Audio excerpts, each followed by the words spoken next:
اعوذ باللہ من الشیطان الرجیم بسم اللہ الرحمن الرحیم الحمد للہ رب العالمین الرحمن الرحیم مالک یوم الدین ایاک نعبد و ایاک نستعین اہدنا الصراط المستقیم صراط الذین انعمت علیہم غیر المغضوب علیہم ولا الضالین آمین۔ صدق اللہ مولانا العظیم۔ حضرات ذی احباب، السلام علیکم ورحمۃ اللہ وبرکاتہ۔ امید کرتا ہوں اللہ تبارک و تعالیٰ کی توفیق سے آپ لوگ خیر خیریت سے ہوں گے، جہاں بھی ہوں گے خوش ہوں گے۔ اللہ تبارک و تعالیٰ آپ تمام کو خوش رکھے، آپ تمام کو صحت و سلامتی والی زندگی عطا فرمائے۔ آج کا ہمارا موضوع کہ حضرت موسیٰ علیہ نبینا علیہ الصلاۃ والسلام نے اپنی قوم کو جہاد کا حکم دیا، جو اس سے پہلے موضوع گزر چکا ہے، لیکن یاد دہانی کے لیے ایک بار پھر آپ کے ذہن نشین کرنے کے لیے آپ کی خدمت میں دوبارہ وہی الفاظ قرآن مجید والے آپ کی خدمت میں پیش کر رہا ہوں کہ حضرت موسیٰ علیہ نبینا علیہ الصلاۃ والسلام نے اپنی قوم کو حکم دیا جہاد کا کہ اے میری قوم، آئیے اللہ تبارک و تعالیٰ کے راستے میں جہاد کریں۔ تو قوم نے حضرت موسیٰ علیہ نبینا علیہ الصلاۃ والسلام کے اس پیارے حکم کو نہ مانا۔ جب نہ مانا تو حضرت موسیٰ علیہ نبینا علیہ الصلاۃ والسلام غم زدہ ہو گئے، پریشان ہو گئے کہ یا اللہ، ان کے لیے میں نے کیا کچھ نہیں کیا، ان کے لیے میں نے کیا کچھ نہیں کیا، تو آج یہ لوگ میری بات نہیں مان رہے۔ تو حضرت موسیٰ علیہ نبینا علیہ الصلاۃ والسلام نے دعا کے ہاتھ اٹھائے، اپنے سونے رب کے ساتھ مخاطب ہوئے، اپنے رب سے دعا مانگی کہ یا اللہ، تو رحمان بھی ہے، تو رحیم بھی ہے، تو کریم بھی ہے، ان اللہ علی کل شیء قدیر بھی ہے، انہ علیم بذات الصدور بھی ہے، ان اللہ هو السمیع البصیر بھی ہے۔ یا میرے اللہ، انہ علیم بذات الصدور اور انہ علیم خبیر بھی ہے۔ یا الہ العالمین، تیرے حکم سے، تیرا حکم میں نے ان لوگوں تک، اپنی قوم تک یا اللہ پہنچا دیا، لیکن یہ نافرمان قوم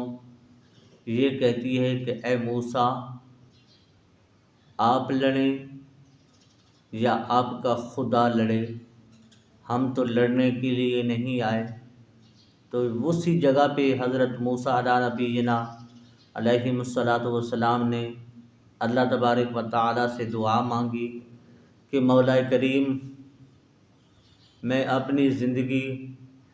اور اپنے بھائی کی زندگی۔ تو موسیٰ علیہ نبینا علیہ الصلاۃ والسلام نے عرض کی، اے میرے اللہ، مجھے صرف اپنی جان اور اپنے بھائی کا اختیار ہے، تو تو ہمارے اور اس نافرمان قوم کے درمیان جدائی ڈال دے۔ تو آگے کیا ہوتا ہے؟ قرآن مجید ارشاد فرماتا ہے، قال فإنها محرمة علیہم 40 سنة یتیہون فی الارض فلا تأس على القوم الفاسقین۔ جب اللہ تبارک و تعالیٰ کے کلیم نے دعا کے الفاظ دعا کی تو اللہ تبارک و تعالیٰ نے حضرت موسیٰ نبینا علیہ السلام کو اپنے پیارے کلیم علیہ السلام کو فرمایا پس 40 سال تک وہ زمین ان لوگوں پر حرام ہے، یہ زمین میں بھٹکتے پھریں گے، تو اے موسیٰ تم اس نافرمان قوم پر افسردہ نہ ہو۔ اے موسیٰ، اے میرا سونا کلیم، تو اس قوم نو دیکھ کے پریشان نہ ہو، جیڑی تو دعا کی تھی اس دعا کو میں رب العالمین نے اپنی بارگاہ کے اندر قبول کی تیری زبان مبارک سے نکلے ہوئے الفاظ میں نے قبول کیے۔ اے موسیٰ علی نبینا علیہ السلام، یہ 40 سال تک پھرتے رہیں گے، بنی اسرائیل کی بزدلی اور حضرت موسیٰ علیہ نبینا علیہ السلام کے حکم پر عمل نہ کرنے کی سزا بنی اسرائیل کو کیا ملی؟ بنی اسرائیل کو حضرت موسیٰ علیہ نبینا علیہ السلام کا کہنا نہ ماننے، حکم نہ ماننے کی سزا یہ ملی کہ ان پر وہ مقدس سرزمین 40 سال تک حرام کر دی گئی، یعنی بنی اسرائیل اب مقدس سرزمین میں داخل نہ ہو سکیں گے۔ وہ زمین جس میں لوگ بھٹکتے پھرے تقریباً 27 میل کا ایریا تھا، اس جگہ کا کتنا بنتا ہے؟ کتابوں میں لکھا جاتا ہے کہ وہ جگہ 27 میل کا ایریا ہے، وہ 27 میل تھی، جس جگہ کے لیے جو جگہ ان لوگوں کے لیے سرزمین میں داخل نہ ہوں گے۔ اور قوم کتنی تھی؟ قوم کئی لاکھوں افراد پر مشتمل تھی، وہ سب اپنے سامان لیے تمام دن چلتے تھے، سارا دن سامان ان کے سر پر ہوتا تھا، ان کی پیٹھ پر ہوتا تھا، وہ سامان لے کر صبح سے لے کر شام تک چلتے، جب شام ہوتی تو اپنے آپ کو یعنی کہ یہاں سے چلے تھے سارا دن چل کے، سارا دن پھر کے، کبھی کہیں جا رہے ہیں کبھی کہیں جا رہے ہیں، لیکن جب شام ہوتی تھی تو اسی جگہ پہ وہ موجود ہوتے تھے۔ یہ اللہ تبارک و تعالیٰ کی اور اللہ تبارک و تعالیٰ کے محبوب بندے